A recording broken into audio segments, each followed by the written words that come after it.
I think this one will be pretty clear. It's my hope. So my name is Jen Hollar. I'm the Policy Director for Vermont Housing and Conservation Board. We haven't appeared before you this year. I think Gus came in and talked to you at kind of a high level about what VHCB does and how it relates to your deliberations around Act 250 last year. But I'll just do a super quick, Matt wasn't on the committee, or Representative Hill wasn't on the committee then, but just we are a public instrumentality. Was established 33 years ago,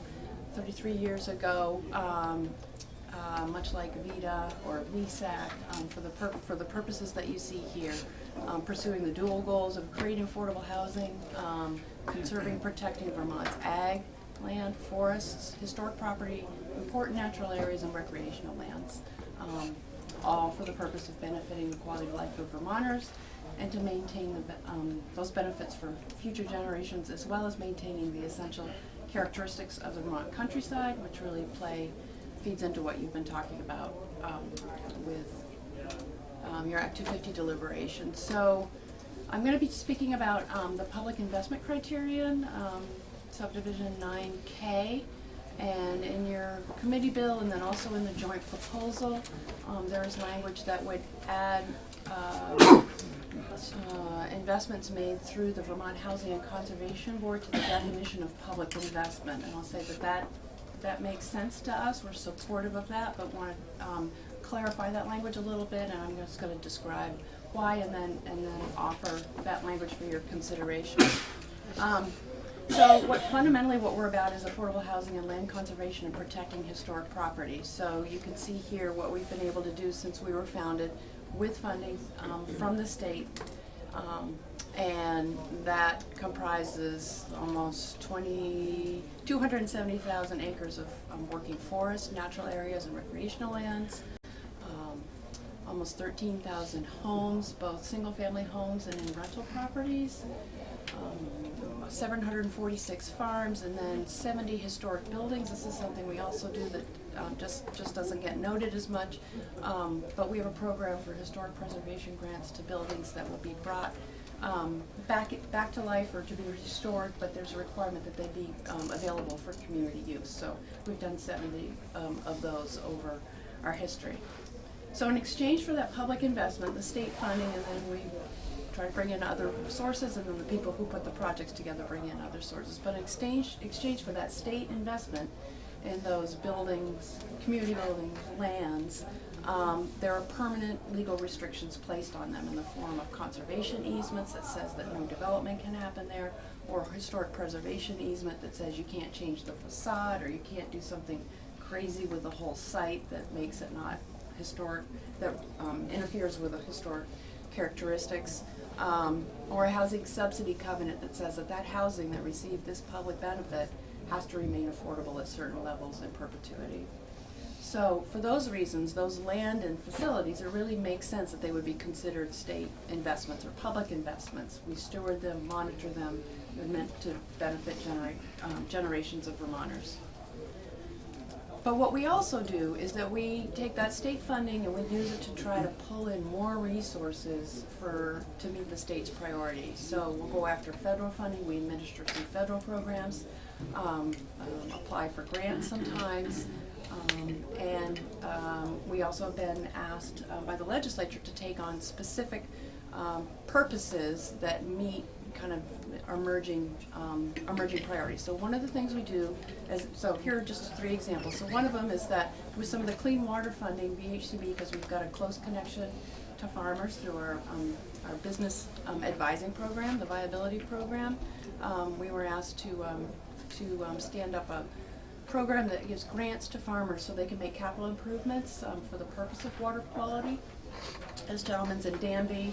He made, with a grant through us, he made improvements to his barnyard and offered some covering and has some better drainage, all for water quality purposes, and it often can help farmers meet the RAPs and go beyond them in terms of clean water work. Another example is that in an attempt to help meet the needs of rural communities that don't always have the staff capacity to go out and find funding on their own. There was created a couple years ago a small program through an ag bill that allows us to provide grant writing assistance to communities of 5,000, with populations of 5,000 and under. So as an example, we provided some grant writing assistance to the town of, to a business in the town of Irisburg. It's called the Vermont Flower Farm, and they received a grant to create a lab that, I'm quickly in over my head, but it, for the micro propagation of a specific cultivar of ranunculus, and that's what you see here. Love ranunculus. Isn't it beautiful? Yeah. I love the excuse to use this picture. Flowers, yeah. And another thing that we do that is also, you know, kind of sometimes slides under the radar, but it's really important and something we're really excited about, is our lead paint hazard reduction program. So over 20 years, VHCB has applied to HUD, and we brought in a total of $32 million that go out for grants or deferred loans to homeowners in order to be able to make improvements to their properties and get rid of lead paint hazards in their homes. And this is a family that's in North Heartland. They live in an old farmhouse and had lead paint there. Obviously, not a good place for kids to be, so that program helped them. So my point in raising these is that if you look at the original language in Is that a family or a daycare? it's a family, and I haven't asked. Isn't it something? It's a family. Yeah. There might have been some blending that happened. Or, yeah. We were happy to be able to help. Even the dog is well behaved. I know. So the language in 9K that's in the both your original committee bill and then in the joint proposal says that land and facilities that have benefited from VHCB would be considered public investments. I think that makes so much sense for the affordable housing, buildings and lands and things that have permanent protections and easements on them. I don't think it probably makes as much sense, and probably wasn't intended for a farmer who gets help improving a manure pit in order to meet the RAPs, or a homeowner that gets a grant to help with lead paint, or a business that can able to get a grant to help improve their lab. So I don't think that's intent. So what we'd like to be able to do is offer this language to clarify, and so this is on page 57, beginning on line 5. It's a definition of public investments. The language that was originally proposed to be added was lands conserved under Chapter 155 of this title, and facilities or lands receiving benefits through VHCB, essentially.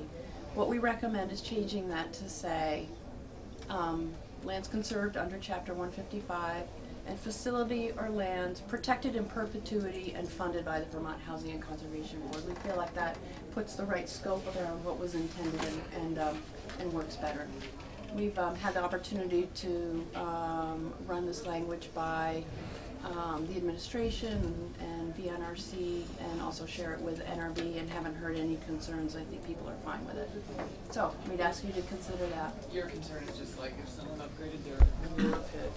Exactly. Not necessarily cause for an adjacent development affecting an investment. Exactly. It that we doesn't make. seem like really what is intended, yeah. If it's somebody who received a manure pit, are they somehow now wrapped up in an Act 250 deliberation that is sort of, it doesn't feel appropriate, or really what is intended here.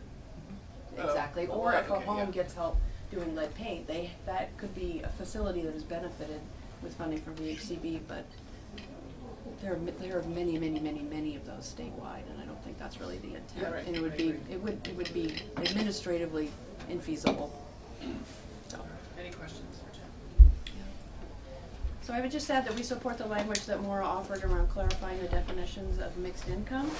And you've asked a couple witnesses about the equity and inclusion and environmental justice criterion that you're thinking about. I think in that context, I would just note that right now in Act 250, there is such a measure, and that is in the priority housing projects, creating an incentive for developers who develop in the designated areas to include some modest level of affordable housing in order to receive an exemption for that. So that's in Act 250 right now. Makes a lot of sense to exempt downtowns and neighborhood development areas from Act 250 for all the reasons you've heard from a lot of folks. I think that makes perfect sense, but the outcome of that is that you're losing that inclusivity or that equity mechanism that's in there right now. So I'm really encouraged that the Affordable Housing Coalition and the administration are talking about how can you create that same sort of protection through the designation program itself if you're going to take it out of Act 250. So I hope those are fruitful conversations, and it sounds like they're moving in the right direction. So, I might have just missed something though. So you said that, what did you say about the environmental justice criterion that we're contemplating? Well, I just said it's something that you're thinking about, and it's something that you want. I'm taking it that by the inclusion of this in here, this is something you are considering as an element of incorporating somehow in Act 250, that you want that to be a consideration in some way. And the point I'm trying to make is that environmental justice, inclusivity, and equity is in some ways embedded in Act 250 right now by requiring people to do affordable housing, and I can give you lots of examples of that. You probably don't need that, but No, I just need but to you're hear that again. you're talking about pulling that out, so maybe just think about, that's why it's important to make sure that those get it. Maybe that if that's the policy decision, you would actually be losing something, and so is there a way to make sure that it gets embedded in the designation program, which might be a better place for it anyway. That's a good question. I raised this the last time when we were talking about environmental justice, and I was advocating adding to that current definition about the right to equal environmental protection under the law and the right to live, work, and play in communities that are safe, healthy, and free of life-threatening conditions. What would be your reaction to that? My reaction would be that is what we should all be aspiring to all the time. I'm afraid I have no idea what the legal implications of adding something like that would be, so I guess I couldn't comment further. Any other questions for Jen? All right, thank you. Thank again. you.